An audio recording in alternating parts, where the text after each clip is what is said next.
তরবারির জোরে ইসলাম আসে নাই, কিন্তু ইসলাম প্রতিষ্ঠায় তরবারি ব্যবহার হয়েছে। কাদিয়ানি মাসালাটা মওদুদির ভুল, আপনি জানেন না এটা। আমি ওপেন চ্যালেঞ্জ করব, জাকির নায়েকের এমন একটি বক্তব্য কেউ দেখাতে পারবে না যেখানে তিনি সন্ত্রাসকে উস্কে দিয়েছেন। জাকির নায়েকের কোন একটি বক্তব্যে এটা দেখানো যাবে না। এটা কেমন ধর্মনিরপেক্ষতা আপনার? আপনার তো 57 ধারায় সব ব্লগারদেরকে গ্রেফতার করা হয়েছে। আপনার ব্লগারদেরকে হত্যার আগে কাউকে গ্রেফতার করা হয় নাই। যখন সরকার দেখেছে একটি ব্লগার বাংলাদেশে আর বেঁচে থাকবে না, তখন ব্লগারদের নিরাপত্তার জন্য তাদেরকে গ্রেফতার করা হয়েছে। তাদের আচ্ছা, দেলোয়ার হোসেন সাঈদীর ওয়াজকেও আপনি ওয়াজ বলবেন না? সাঈদী সাহেব তো দীর্ঘদিন যাবত ময়দানে নেই। তিনি বলেছেন যে অন্য ধর্মের মানুষকে হত্যা করতে। বাংলাদেশে যতজন ওয়াজকারী আছে সবচেয়ে পপুলার, সবচেয়ে বেশি পপুলার হচ্ছে সাঈদীর, এবং আপনি বাসে টাসে সব জায়গায় সাঈদীর ওয়াজই শুনবেন। তো যাই হোক, আমার কথা হচ্ছে আব্বাসী সাহেব, তিনি এদেশের মানুষের মন জয় করতে পেরেছিলেন। ঠিক আছে আব্বাসী সাহেব, আমার কথা হচ্ছে সকল এবং আপনাদের খিলাফত পৃথিবীর কোথাও নেই, খিলাফত কোথাও নেই। আমি দেখাচ্ছি খোলাফায়ে রাশিদিনে প্রমাণ হয়ে গেছে যে 3 জন খলিফাকে আপনারা হত্যা করেছে। আপনিই তো বলছেন মওদুদির আকীদাকে আপনারা ইসলাম বিরোধী মনে করেন, মওদুদির অনুসারীদেরকে আপনি বলবেন কেন? সেটা কি ইসলাম বলবেন কেন? ইসলাম তো সেটাই যেটা আমি বলছি। আপনি মওদুদিকে আপনি নাম দিবেন কেন? অতএব না জেনে আমি যেটা হচ্ছে, আপনি আহমেদ শফির কথা বললেন, আপনি একটু মন্তব্য করুন। এই আহমেদ শফি 2013 সালের 15ই ফেব্রুয়ারি সমস্ত তথাকথিত ইসলামিক পত্রিকাগুলোতে, জামাতের এবং তাদের সহযোগীদের পত্রিকা আধা পৃষ্ঠা একটা খোলা চিঠি লিখেছেন প্রধানমন্ত্রীকে। সেখানে আমার নাম, মুনতাসির মামুনের নাম, জাফর ইকবালের নাম, আমাদের সবার নাম উল্লেখ করে বলেছেন যে এইসব নাস্তিক, মুরতাদ, কাফের এরা। এবং তারপর যেটা ব্লগারদের বিরুদ্ধে তিনি তার ঘাতকদেরকে লেলিয়ে দিলেন, তারপর তো সিরিজ অফ ব্লগার হত্যা আমরা দেখলাম, এবং প্রত্যেকে তারা বলেছে, এবং যারা ওই যে ইয়েটা করেছে, এই হলি আর্টিজান ঘটিয়েছে, তারাও বলেছে তারা জাকির নায়েকের ওয়াজ শুনে এবং আহমদ শফির ওয়াজ শুনে তারা এগুলো করেছে। ধর্ষণের ব্যাপারে তিনি যেটা বলেছে, ধর্ষণটা বেড়েছে কেন? আহমদ শফির সেই ওয়াজ কি আমরা ভুলে গেছি? এখনো ইউটিউবে আপনি পাবেন যে গার্মেন্টস এর মেয়েদেরকে তিনি ঘর থেকে বেরোতে মানা করছেন। ঘর থেকে বেরোলে পুরুষের লালা ঝরবে, এবং যে পুরুষের লালা ঝরবে না সে পুরুষ নয়, তাদেরকে প্রকারান্তরে যে গার্মেন্টস এর মেয়েদেরকে জেনাকারিনী বলছে, যে এরা বাইরে যায় জেনা করবার জন্য। এবং আমার ওই ছবি তো ওখানে আছে, একজন এসে বলেছেন যে ইসলামী আইন অনুযায়ী তিনি প্রমাণ ছাড়া এমন কথা বলতে পারেন না, সেই অনুযায়ী তার 80টা দৌড়া পেতে হবে। আমি সেইখানে যাচ্ছি না, আমার কথা হচ্ছে দিস ইজ বাংলাদেশ, এটা বাংলাদেশ। এখানে এখনো ইসলামী হুকুমত কায়েম হয়নি, এখনো কোরআনের আইন কায়েম হয়নি। বাংলাদেশ চলবে বঙ্গবন্ধু যে সংবিধান দিয়ে গেছেন সেই সংবিধান অনুযায়ী। যেদিন আপনারা খিলাফত কায়েম করবেন সেদিন আপনাদের কোরআনের আইন কায়েম করুন, আমাকে 100 বার আপনারা হত্যা করুন, তাতে কিছুই যায় আসে না। কিন্তু কথা হচ্ছে যতক্ষণ পর্যন্ত এটা বাংলাদেশ আছে ততক্ষণ পর্যন্ত বাংলাদেশের সংবিধানের মূলনীতি আপনাকে বিশ্বাস করতে হবে, আমার বাঙালিত্বের চেতনাকে বিশ্বাস করতে হবে। ধর্ম আমি 100 বার বদলাতে পারি, কিন্তু আমি কখনো আমার এথনিক আইডেন্টিটি, বাঙালি সত্তা, আপনিও এখন বাংলায় কথা বলছেন, আপনি নিজেও একজন 1000 বছর ধরে আপনার পূর্বপুরুষরা বাঙালি ছিলেন, এবং ইসলাম গ্রহণ করবার আগে অন্য ধর্ম ছিল কিংবা কোনো ধর্ম ছিল না। ধর্ম আপনি বদলাতে পারেন, কিন্তু যেটা আপনি বদলাতে পারেন না সেটা হচ্ছে আপনার জাতিসত্তা, এথনিক আইডেন্টিটি। এথনিসিটি অনুযায়ী আমরা 5000 বছরের একটা প্রাচীন জাতি। এই প্রাচীন জাতির আমাদের একটা সভ্যতা আছে, ঐতিহ্য আছে, এবং সংবিধানেও এগুলো রক্ষার কথা দায়িত্ব রাষ্ট্রকে দেওয়া হয়েছে। আমাদের ঐতিহ্য এগুলো আমাদের রক্ষা করতে হবে। তারপরে আমরা যে যা ধর্ম পালন করব। কেউ যদি ধর্ম পালন না করে তারও এই দেশে থাকবার সমান অধিকার মর্যাদা দিতে হবে, এবং আছে সংবিধান অনুযায়ী সেটা আছে। আমার কথা হচ্ছে সহিষ্ণুতা প্রদর্শন করুন, সৌভ্রাতৃত্ব প্রদর্শন করুন, ইসলামকে কলঙ্কিত করবেন না। রাজনীতি টেনে এনে সন্ত্রাসকে বৈধতা দিয়ে ইসলামকে আপনারা দয়া করে কলঙ্কিত করবেন না। পশ্চিমারা একটা অজুহাত পেয়ে গেছে, ইসলাম ব্যাশিং একটা শব্দ পশ্চিমে, এবং তাদেরকে গিয়ে বোঝাতে হয় যে না, আমাদের দেশে ইসলাম হচ্ছে এটা সুফিদের ইসলাম, এটা শান্তির ইসলাম। কিছু সংখ্যক বিপদগামী এগুলো আইএস আল কায়দার প্ররোচনায় তারা এগুলো করছে। কিন্তু এই কথাগুলো যখন আমরা ভিন্ন ধর্মকে যখন আক্রমণ করছি ওয়াজের নাম, ভিন্ন মতাবলম্বীদের যখন আক্রমণ করছি ওয়াজের নাম, এবং অশ্লীল কদর্য ভাষায় কথা বলা হচ্ছে, এবং তখন আপনি কি ধারণাটা দিচ্ছেন ইসলাম সম্পর্কে সেটা বলুন। এবং সেইটার যদি বদলা যদি ভারতের হিন্দু মৌলবাদীরা নেয় কিংবা বারবার বুদ্ধিস্ট মৌলবাদীরা নেয়, সেটার আপনি কি জবাব দেবেন? এই জন্য আমি বলি যে বিশ্বের 57টা দেশে মুসলমানরা মেজরিটি, মাইনরিটির রেসপেক্ট করুন, সমান অধিকার মর্যাদা দিন, তাদেরকে ওইভাবে ফতোয়া দিয়ে তাদেরকে হত্যা বা আঘাত করবার ক্ষেত্র তৈরি করবেন না, তাদেরকে প্ররোচিত করবেন না কাউকে যে না শাহরিয়ার কবিরকে হত্যা করলে তুমি বেহেশতে যাবে। এটাই তো তৈরি করা হচ্ছে উন্মাদনা। ব্লগার হত্যার পেছনে এটাই ছিল যে ওকে খুন করতে পারলে, বাবাকে খুন করতে পারলে তুমি বেহেশতে যাবে। জি, জনাব এটাই সাহেব, আমি আপনার কাছে অনেকগুলি প্রশ্ন দর্শক সারি থেকে অনেকেই লিখেছেন। আমি সব প্রশ্ন করা সম্ভব নয়। প্রায় 9,000 শেয়ার করেছেন, এখান থেকে প্রায় হাজার হাজার মন্তব্য এসছে। কেউ কেউ লিখেছেন, যেমন এম এ বাসিত আশরাফ, তিনি লিখেছেন পৃথিবীতে, শাহরিয়ার কবির সাহেবের কাছে প্রশ্ন করেছেন, পৃথিবীতে প্রথম মানবাধিকার এবং নারীদের সম অধিকারের প্রতিষ্ঠাতা কে? উনি কি জানেন পশ্চিমা বিশ্বের দার্শনিকেরা পৃথিবীর শ্রেষ্ঠ মানব দরদী মানুষ হিসেবে কাকে স্বীকৃতি দেয়? ডেফিনেটলি তিনি কাকে মিন করেছেন আপনি জানেন। সেক্ষেত্রে আপনার বক্তব্য জানতে চেয়েছে এই একজন লেখক। এরপরে রয়েছেন কাফায়েতুল্লাহ সাহেব, আপনার মুক্তিযুদ্ধের অবদান সম্পর্কে জানতে চেয়েছে। এরপরে লিখেছেন, বাংলাদেশের স্বাধীনতা আন্দোলনে যারা যুদ্ধ করেছে তারা কি সবাই স্বাধীনতা বুঝতো? তারা কি জেনে শুনে সবাই মুক্তিযুদ্ধে অংশগ্রহণ করেছে? তাহলে নাস্তিকের বিরুদ্ধে আন্দোলন করতে হলে সবাইকে জানতে হবে কেন? এই ধরনের অনেকগুলি প্রশ্ন করেছেন। মাওলানা ওমর ফারুক লিখেছেন, পারভেজ জুয়েল লিখেছেন, এমডি মাসুম লিখেছেন, শাহিদ আহমেদ লিখেছেন, অনেকেই লিখছেন, লিখে যাচ্ছেন। আপনারা লিখতে থাকুন, আমি সম্ভব হলে কিছু নেব। তবে এই পর্যায়ে অনুষ্ঠানের শেষ প্রান্তে চলে এসেছি, 2 মিনিট করে শুধুমাত্র আপনারা দুজন আবারও শেষ বক্তব্য দেবেন। এগুলো কিন্তু জামাতিদের একটা পরিকল্পিত ব্লগ আছে। যখনই আমি কোনো কথা বলি টক শোতে 1,000 2,000 এগুলো ডিসলাইক আসবে এবং প্রশ্নগুলো করা হবে মুক্তিযুদ্ধ নিয়ে। এটা বলতে বলতে আমি ক্লান্ত হয়ে গেছি। আমার মুক্তিযুদ্ধের কি অবদান আছে, বাংলাদেশের স্বাধীনতা যুদ্ধের দলিলপত্রটা এটা আগাগোড়া পড়ুন। আমি বলে দেবো না কোন পৃষ্ঠা, আপনাকে পড়তে হবে। এই সুযোগে যদি মুক্তিযুদ্ধের ইতিহাসটা আপনাদের মাথায় ঢোকে, পড়ে দিন শাহরিয়ার কবির কি করেছে মুক্তিযুদ্ধে, সাংস্কৃতিক স্কোয়াডে কি অবদান ছিল, সেখানে পাবেন। দ্বিতীয় কথা হচ্ছে মানবাধিকার নিয়ে। এখন মানুষের অধিকার মর্যাদা প্রত্যেককে বিশ্বাস করতে হবে। এই পৃথিবীতে আমি শুরুতেই বলেছি যে আমরা 700 কোটি মানুষের মধ্যে 150 কোটি মুসলমান আছে, 150 কোটি হিন্দু আছে, 250 কোটি 200 কোটি খ্রিস্টান আছে, অন্য ধর্মাবলম্বী আছে, নাস্তিকও আছে। আমাদেরকে এই পৃথিবীটাকে বাসযোগ্য করতে হবে, এখানে বাঁচতে হবে সমান অধিকার মর্যাদাকে রেসপেক্ট করে। আমি শুধু এইটাই বলছি। আল্লাহ মানুষ সৃষ্টি করেছেন, আল্লাহ শুধু মুসলমান সৃষ্টি করেন।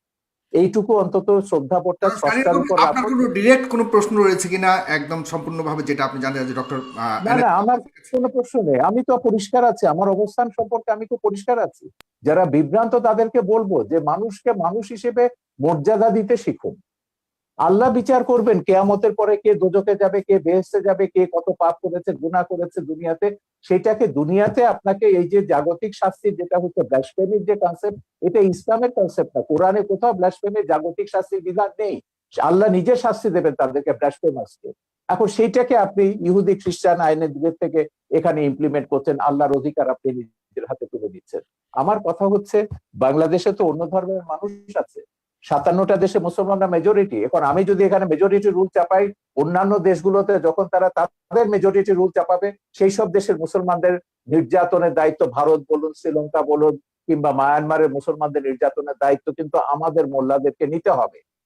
তারা যখন হিন্দুদের উপর, বৌদ্ধদের উপর নির্যাতন করবেন, রামুর মতো ঘটনা ঘটাবেন, নাসিরনগরের মতো ঘটনা ঘটাবেন, বা 2001 সালে নির্বাচনের সময়কার মতো ঘটনা ঘটাবেন।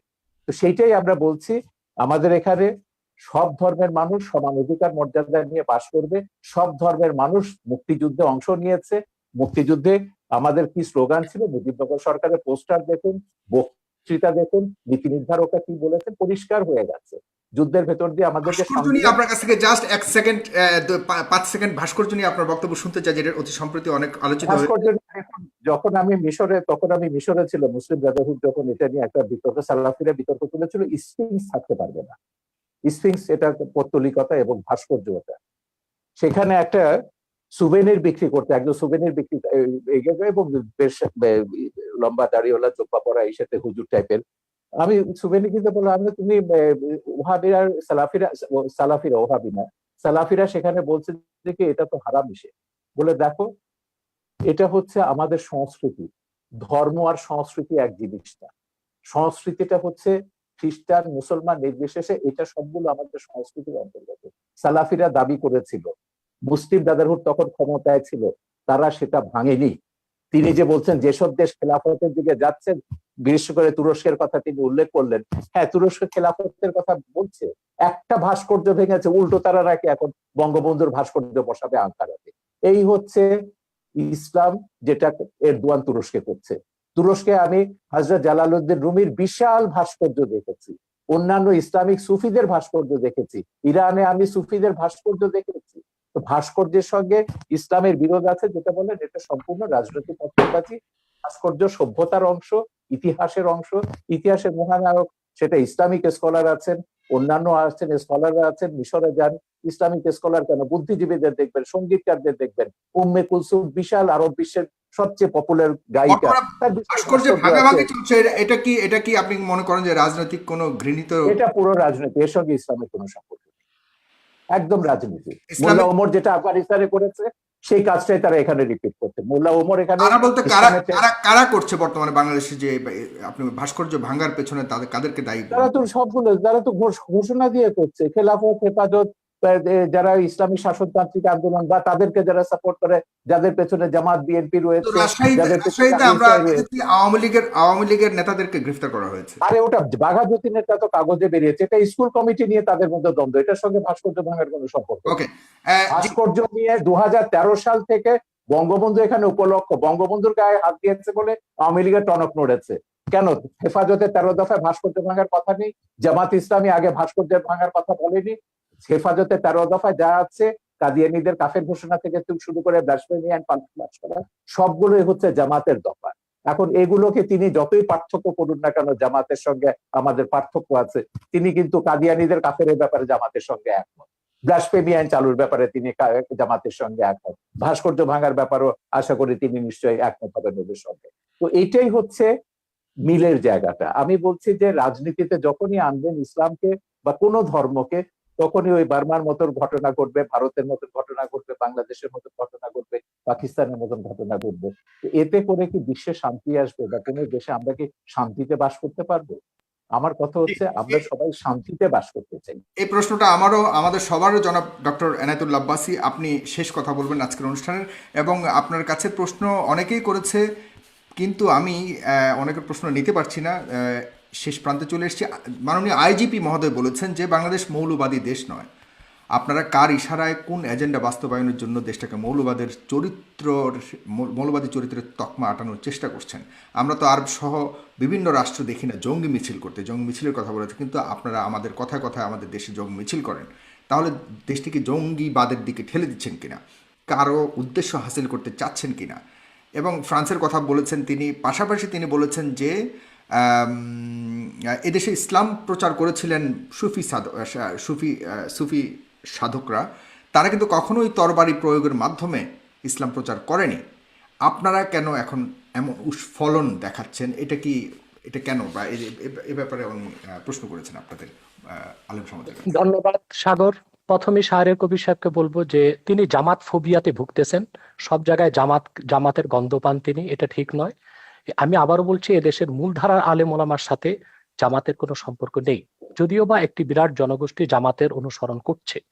কাদিয়ানীরা নিঃসন্দেহে অমুসলিম এবং কাফের, এটা পৃথিবীর সকল মুসলমানের মত, কোরআনের মত, সুন্নার মত, ইজমায় উম্মতের মত। তারা কাফের এবং অমুসলিম, তাদেরকে যারা এটা কাফের বলবে না মওদুদির তারাও প্রথম কাফের। লেখা, কাদিয়ানী না, মাসালাটা এটা মওদুদির লেখা। ভুল, আপনি জানেন না এটা, কাদিয়ানী আপনি মাসালা কি জানেন না। মওদুদি লেখেননি? কাদিয়ানী মাসালা মওদুদি, মওদুদি লেখেন না? আমি বলছি, প্রথম কাদিয়ানীদের বিরুদ্ধে আন্দোলনের ডাক দিয়েছেন আল্লামা ইউসুফ বিন নুরি রহমতুল্লাহ, করাচি ইউসুফ বিন নূর মাদ্রাসার যিনি মুহতামিম ছিলেন।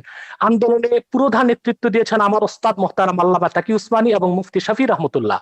সাথে আন্দোলনে যোগ দিয়েছিল আবুল আলা মওদুদি এবং তার লোকজন। বরং পাকিস্তানের সকল ঘরানার মুসলিমরাই কাদিয়ানী বিরোধী আন্দোলনে অংশগ্রহণ করেছিল। দ্বিতীয় যে এবং ওই কথাটি, মামলায় কিন্তু মওদুদির মৃত্যুদণ্ড হয়েছিল, আর কারো না, মওদুদির মৃত্যুদণ্ড হয়েছিল ওই মামলাতে, যেটা সৌদি বাদশার অনুরোধে প্রত্যাহার করা। সেটা মৃত্যুদণ্ড কার হলো, সেটা হয়তোবা পাকিস্তান সরকারের রাজনৈতিক কোনো প্রতিহিংসা ছিল মওদুদির উপর, সেজন্য মওদুদিকে মামলা দেবার চেষ্টা করেছে। আর যেহেতু অন্যান্য নেতৃবৃন্দ রাজনীতিতে জড়িত ছিলেন না, তাদেরকে মামলা দেবার সুযোগ হয়নি, এটা একটি কারণ হতে পারে।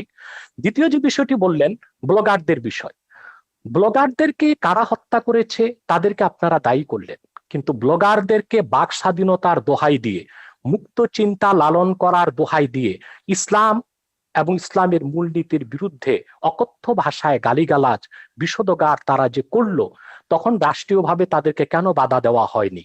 যদি তাদেরকে রাষ্ট্রীয়ভাবে বাধা দেওয়া হতো, ধর্মনিরপেক্ষতার যদি একটি সংজ্ঞা এটাও হয় সকল ধর্মের অধিকার রক্ষা করা, তাহলে আপনি ইসলামের অধিকার রক্ষা করবেন না? এটা কেমন ধর্মনিরপেক্ষতা? আপনার আপনার তো 57 ধারায় সব ব্লগারদেরকে গ্রেফতার করা হয়েছে। আপনার ব্লগারদেরকে হত্যার আগে কাউকে গ্রেফতার করা হয় নাই।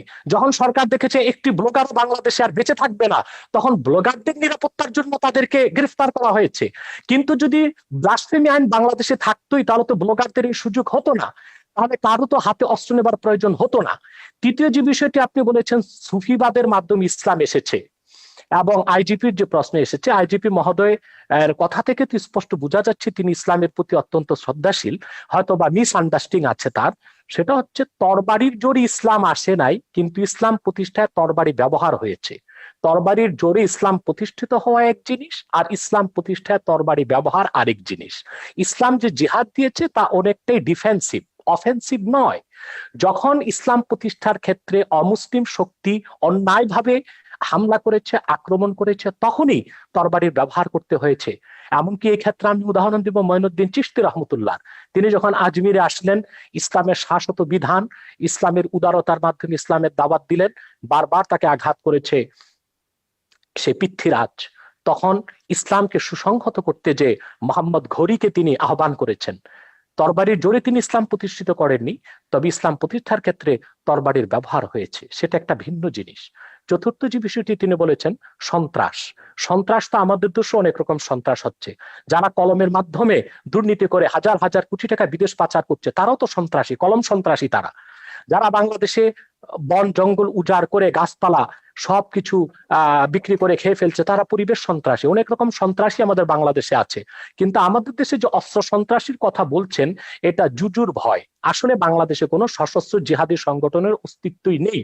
জেএমবি বলে যেটা ছিল, সেটা অনেক তদন্তের বিষয়, সেটার সাথে মূলধারার ইসলামপন্থী ও মাদ্রাসার ছাত্রদের কোনো সম্পর্ক নেই। হোলি আর্টিজানে আমরা দেখেছি যারা সন্ত্রাসী হামলা করেছে বলা হচ্ছে, তারা কেউ মাদ্রাসার ছাত্র ছিল না, তারা ইংলিশ মিডিয়ামের ছাত্র ছিল। যদিও বা তারা বলেছে জাকের নায়েকের কথায় তারা উদ্বুদ্ধ হয়েছে। আমি ওপেন চ্যালেঞ্জ করব, জাকের নায়েকের এমন একটি বক্তব্য কেউ দেখাতে পারবে না যেখানে তিনি যেখানে তিনি সন্ত্রাসকে উস্কে দিয়েছেন। জাকির নায়েকের কোন একটি বক্তব্যে এটা দেখানো যাবে না।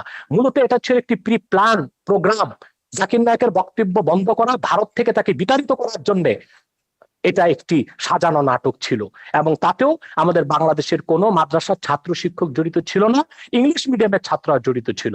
অতএব কথায় কথায় সন্ত্রাসের দায়ভার এদেশের আলেম ওলামা, পীর মাশায়েখ ও মাদ্রাসা ছাত্রদের উপর দেওয়া, এটা অবিচার ছাড়া আর কিছুই নয়।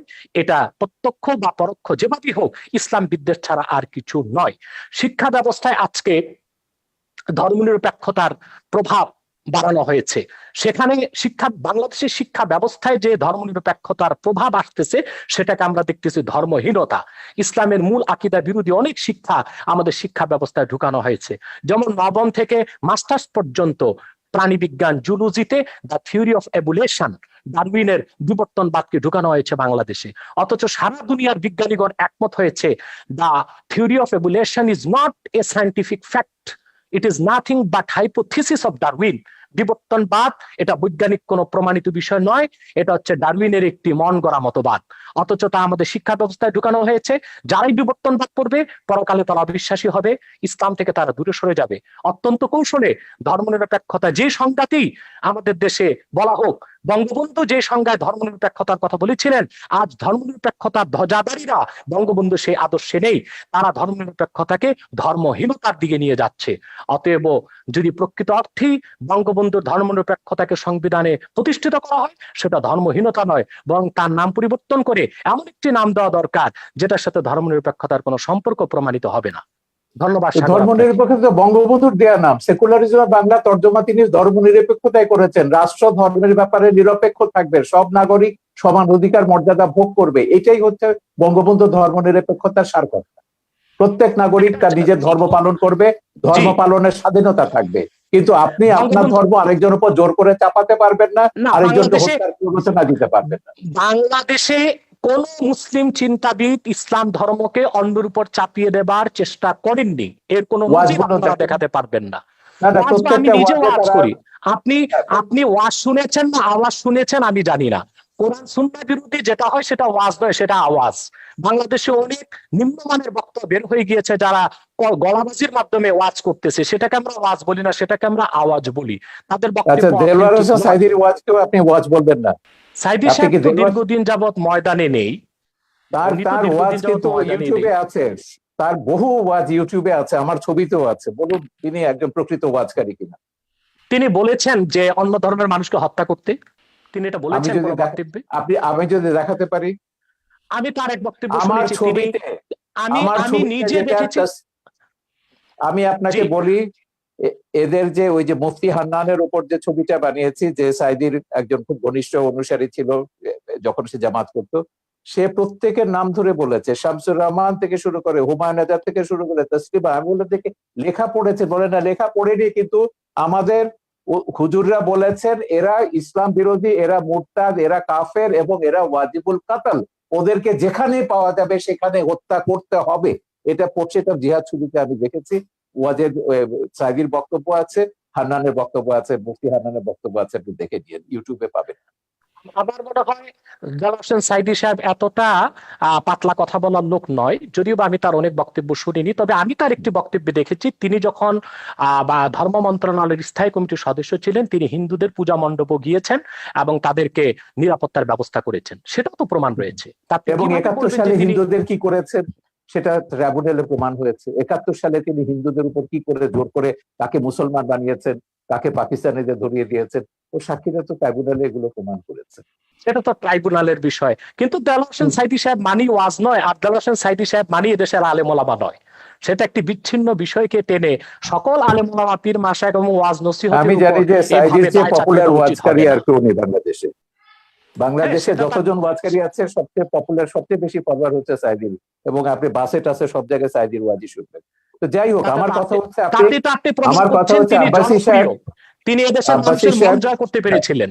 ঠিক আছে আব্বাসী সাহেব, আমার কথা হচ্ছে, আপনি আগেও বলেছেন আমরা ইসলাম বা কোনো ধর্মের বিরুদ্ধে নয়, আপনি শান্তিপূর্ণভাবে ওয়াজ করুন, ইসলামে আহ্বান করুন, কিন্তু সন্ত্রাস, হানাহানি, একে মারো, ওকে ধরো, ওকে জবাই করো, এগুলো, এই হুমকি রাষ্ট্রকে ইসে করতে হবে, এটা করতে হবে, জেহাদ করতে হবে। এই জেহাদ মানে তো এই যে উগ্রতা, এবং এই উগ্রতার কারণে আপনি কিন্তু ওই যে ইরাকের কথা বলেছেন, আপনি কোথায় ছিলেন আমি জানি না, ইরাকে যখন রাত্রেবেলায় আমেরিকা আক্রমণ করলো, আমরা পরের দিন বিশাল মিছিল বার করেছিলাম ইরাকে আমেরিকার হামলার বিরুদ্ধে। এখন ইরাকে কি করেছে? ইরাকে তো একটা সেকুলার ইস্যু ছিল, ইরাক ছিল সাদ্দাম হোসেনের, এবং সেই সেকুলার কি ইস্যুর পরে করতো কি হলো, সেজন্য ইরাকে, মিছিল করেছেন। ইরাক, হ্যাঁ ইরাক তারপর তো একটা ইসলামিক রাষ্ট্রে পরিণত হলো, এখন তারা জিহাদ করছে। যাই হোক, আমরা আমেরিকার যত জায়গাতে জেহাদিদের, এই যে তালেবান, আল কায়দা, এটা আমার ছবিতেই আছে, আমেরিকা কি করে এদেরকে তৈরি করেছে, জেহাদকে, পলিটিক্যাল ইসলামকে কিভাবে আমেরিকা মদদ দিচ্ছে, এটা আমার ছবিতেই আছে। সোভিয়েত ইউনিয়নকে ধ্বংস করবার জন্য আমেরিকা পলিটিক্যাল ইসলামকে সবুজ বলয় তৈরি করেছে লাল বলয়ের পাশে। এইটা আজকে সর্বজন বিদিত সত্য। আমেরিকা এখন তৈরি করে, এখন তারা নিজেরা ফ্র্যাঙ্কেনস্টাইনের ভয় দেখছে, 9/11-এর মতো ঘটনা করছে। তো আমেরিকাদের বলেছে, জামাত ইসলামীকে তো এখনো তারা মডারেট ইসলামিক পার্টি মনে করে, এখনো জামাত প্রেম তাদের কাটেনি। পরশুদিন আমেরিকার স্টেট ডিপার্টমেন্টের সঙ্গে আমাদের একটা দীর্ঘ ওয়েবিনার হয়েছে। আমেরিকা বলুন, আমেরিকার শয়তানিও আমরা জানি, ধর্ম নিয়ে যারাই রাজনীতি করেছে তারাই সংখ্যালঘুদের উপর, মানুষের সমান অধিকার মর্যাদার উপর আঘাত করেছে। এগুলো আমাদের ভুলে যেতে হবে। আমাদের কথা হচ্ছে সমাজে সংখ্যাগরিষ্ঠ থাকবে, সংখ্যালঘিষ্ঠ থাকবে, আস্তিক থাকবে, নাস্তিক থাকবে। আমাদের কি করে আমরা শান্তিতে বাস করব, দেশটাকে এগিয়ে নিয়ে যাব। আপনি ধর্ম প্রচার করুন না, শান্তিপূর্ণভাবে ধর্ম প্রচার করার অধিকার তো সংবিধান আপনাকে দিয়েছে। বঙ্গবন্ধুর ওই যে ধর্মনিরপেক্ষতার যে ব্যাখ্যাটা দিয়েছেন, সেখানে বলেছে প্রত্যেক ধর্মের মানুষ শান্তিতে তাদের ধর্ম পালন করবে, প্রচার করবার সব রকম স্বাধীনতা দেওয়া হয়েছে। কেন একটা ধর্ম আপনাকে জোর করে অন্যের উপর চাপিয়ে দিতে হবে? আপনি দাওয়াত দিন শান্তিপূর্ণভাবে, আমাদের কোনো অসুবিধা নেই। শান্তিতে যখন ধর্ম প্রতিপালন করার কথা তো বহু আগে, 1400 বছর আগে আমাদের মহানবী সাল্লাল্লাহু আলাইহি ওয়াসাল্লামও বলে গেছেন। আমার কাছে বলেছেন, আমি সেটাই বলছি, তো আমি সেটাই বলছি, মহানবী কেন, প্রত্যেক মহাপুরুষরাই বলেছে। কোরআনেও আছে, আল্লাহ প্রত্যেক জাতির জন্য আমাদের নবী দেশে পাঠিয়েছে। অশান্তিটা আপনি কোথায় দেখেছেন? আমি যদি বলি ওয়ার্ল্ড যখন রাজনীতির সঙ্গে ধর্ম যোগ ওয়ার্ল্ড করবে তখন কনটেক্সটে অশান্তি আসবে। উগ্রবাদের কারণ ওই যে উনি যেটা বলেন, আব্বাসী বাংলাদেশ সাহেব যেটা অনেক বললেন, অনেক ভালো অবস্থাতে আছে। জি, আমি তো জানি সেটাকে নষ্ট করবার জন্য তো তারা গৃহযুদ্ধের হুমকি দিচ্ছে এখন। বলেছে 2013 সালের চেয়ে ভয়াবহ ঘটনা ঘটবে যদি বাংলাদেশ থেকে এসব ভাস্কর্য ভাঙা না হয়, সরিয়ে না আনা হয়। গৃহযুদ্ধের হুমকিটা কারা দিচ্ছে? কারা দেশটাকে পরাজয়ের প্রতিশোধ দিতে চাইছে 71-এ? তো আপনি 71-এর পরাজয়ের প্রতিশোধ এখন নেবেন বাংলাদেশকে বললে ওমরের আফগানিস্তান বানিয়ে, আর আমরা চুপচাপ বসে বসে দেখবো? সেজন্য আমরা সরকারকে বলেছি না, সময় এসেছে, কঠোর ব্যবস্থা নিতে হবে। এই দেশে ধর্মের নামে কোনো সন্ত্রাস অনুমোদন করা যাবে না, সেটা যে কোনো ধর্মের নামে।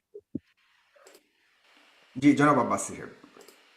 জি, জনাব সাগর সাহেব, উনি যে কথা বলেছেন যে আসলে ওনারা যে ধর্মনিরপেক্ষ এবং অসাম্প্রদায়িক রাষ্ট্র চান, পৃথিবীর পৃথিবীর কোন রাষ্ট্রে সেই কল্পিত ধর্মনিরপেক্ষ রাষ্ট্র বাস্তবে নেই, অসাম্প্রদায়িক রাষ্ট্র নেই।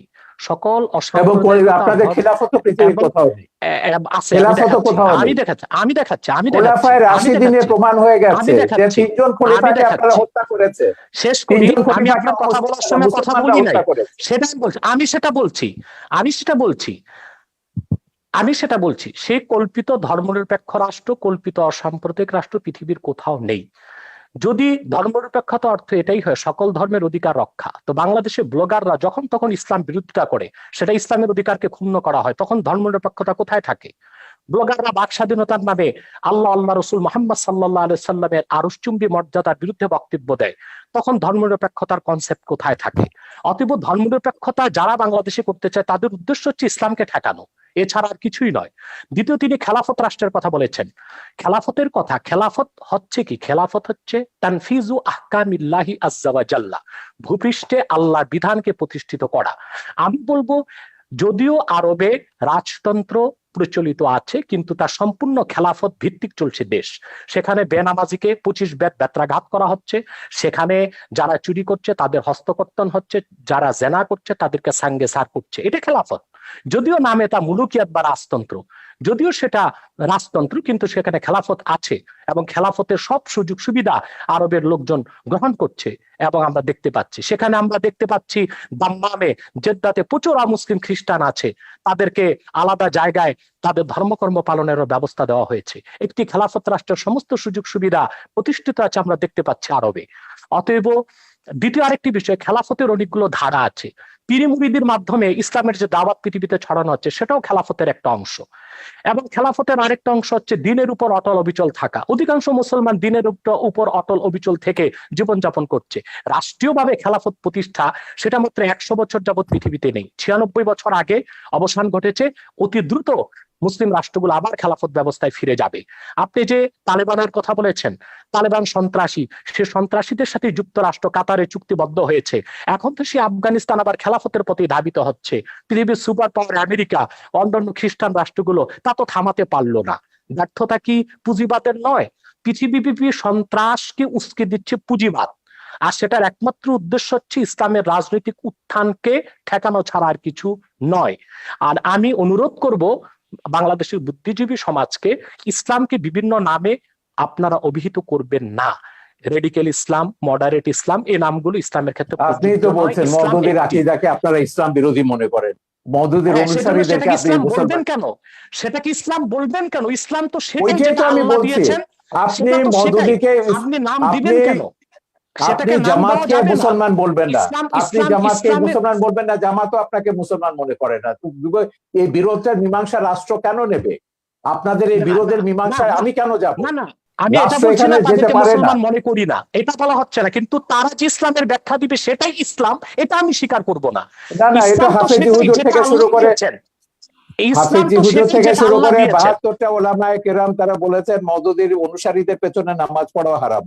এগুলো ফতোয়া আমরা দেখেছি, মওদুদির বিরুদ্ধে ফতোয়া দেখেছি, মওদুদির পক্ষেও দেখেছি। এই বিতর্কে রাষ্ট্রকে জড়াবেন না, এটা আলেমরা নিজেরা নিজেদের মধ্যে ফয়সালা করুন। আমরা এই বিতর্কটা রাষ্ট্রের মধ্যে আনতে চাই। আমরা অনুষ্ঠানের প্রায় শেষ প্রান্তে চলে এসেছি, শুধুমাত্র শেষ করতে হবে, আমার যেতে হবে। এক সেকেন্ডে শুধু প্রোগ্রাম আপনার করবেন জনাব এনায়েতুল্লাহ আব্বাসী, যে ভাস্কর্য বিতর্কে অনেকটাই আপনারা পিছিয়েছেন। অনেকে মনে করছেন আপনাদের হয়তো কিছুটা প্রাপ্তি যোগ হয়েছে। সেক্ষেত্রে এই পিছিয়ে আসাটাকে ধর্ম অনুভূতির মলাটে শুধুই প্রাপ্তি আর স্বার্থের রাজনীতি কিনা? চমৎকার প্রশ্ন করেছেন। আপনার উত্তরটি আমি দিচ্ছি। প্রথমে বলছি যে আমরা আহ, ইসলামের ব্যাখ্যা কোনো ব্যক্তি থেকে নিব না। আমরা ইসলামের ব্যাখ্যা নিব কোরআন থেকে, হাদিস থেকে এবং আইম্মায়ে মুজতাহিদিন থেকে, সালফে সালিহিন থেকে। অন্য কোনো ব্যক্তি বা অন্য কোনো ব্যক্তির কোনো ব্যাখ্যা আমরা যদি কোরআন সুন্নাহ মোতাবেক হয় সেটা গ্রহণ করব, নতুবা সেটা পরিত্যাজ্য। যে কথাটি বলছেন আপনি ভাস্কর্যের ব্যাপারে, যে ভাস্কর্যের ব্যাপারে আমার আন্দোলনটা ছিল অরাজনৈতিক বিরুদ্ধে, আর অনেকে করেছেন রাজনৈতিক ভাবে। আর অরাজনৈতিক ভাবে আমরা আমাদের অবস্থান থেকে ভাস্কর্যের ব্যাপারে ইসলামের সুস্পষ্ট ব্যাখ্যা তুলে ধরেছি যে ভাস্কর্য মিশরে আছে, তুরস্কে আছে, এগুলো কোনো দলিল নয়। কোরআন সুন্নাহ মোতাবেক ভাস্কর্য ইসলামে নিষিদ্ধ। অতএব রাষ্ট্রীয় পৃষ্ঠপোষকতায় তা যদি হয় তাহলে বৃহত্তম মুসলমানদের অনুভূতিতে আঘাত লাগবে। বাকি যারা রাজনৈতিক ভাবে একটু নমনীয়তা অবলম্বন করছেন, একই কথা বলেছেন বাবুনগরী, এরা মামুনুল হকরা কিন্তু একই কথা বলেছেন আপনি যেটা বলছেন। আমার সঙ্গে টকশোতে মামুনুল হক একই কথা বলছেন। আমি একটু শেষ করি। দ্বিতীয়, তারা যারা এখন নমনীয়তার পথ অবলম্বন করেছে, আমি তো তাদেরকে ধন্যবাদ দিব। তারা পরমসহিষ্ণুতাকে প্রকাশ করেছে। অর্থাৎ তারা আসলে ভাঙচুরে বিশ্বাসী নয়, তারা সন্ত্রাস সহিংসতায় বিশ্বাসী নয়। তারা রাজনৈতিক ভাষা, আন্দোলনের ভাষায় সরকারকে মেসেজ দিয়েছে যে দেশের অধিক সংখ্যক মুসলমান ভাস্কর্যকে চায় না, অতএব ভাস্কর্য না করা হোক, এটা মুসলমানদের অনুভূতির প্রতি শ্রদ্ধা দেখানো হোক। আর দ্বিতীয়ত, ভাস্কর্যের বিপক্ষে যারা আন্দোলন করেছে, কথা বলেছে, কেউ পারচেজ করেছে কি না, রাজনৈতিক স্বার্থে করেছে কিনা, সেটা তাদের ব্যক্তিগত বিষয়। সেটার সাথে বৃহত্তর মুসলিম সমাজ ও অরাজনৈতিক আলেম ওলামাদের কোনো সম্পর্ক নেই। অরাজনৈতিক আলেম ওলামা ও বৃহৎ স্বার্থে যে এদেশের বৃহৎ মুসলিম সমাজ যে বিরোধিতা করছে, তা একান্তই ইসলামের অনুভূতি থেকে। দ্বিতীয়ত, যারা নমনীয়তা এখন অবলম্বন করছে, আমি তো শুনতে পেরেছি যে স্বরাষ্ট্রমন্ত্রী মহোদয়ের সাথে তারা সাক্ষাৎ করেছেন এবং স্বরাষ্ট্রমন্ত্রী মহোদয় তাদেরকে আশ্বাস দিয়েছেন যে অনতিবিলম্বেই সরকার আলেম ওলামার সাথে বসবেন এবং সুন্দর একটি সুরাহা বের করার চেষ্টা করবেন। যদি রাষ্ট্রের পক্ষ থেকে এই ধরনের আশ্বাস দেওয়া হয়, সেখানে তো আর আন্দোলন করে মাঠ গরম করার কোনো প্রয়োজন নেই। অতএব ওলামায়ে কেরাম যারা এখন শীতলতা অবলম্বন করেছেন, আমি মনে করি তারা প্রজ্ঞার পরিচয় দিয়েছেন।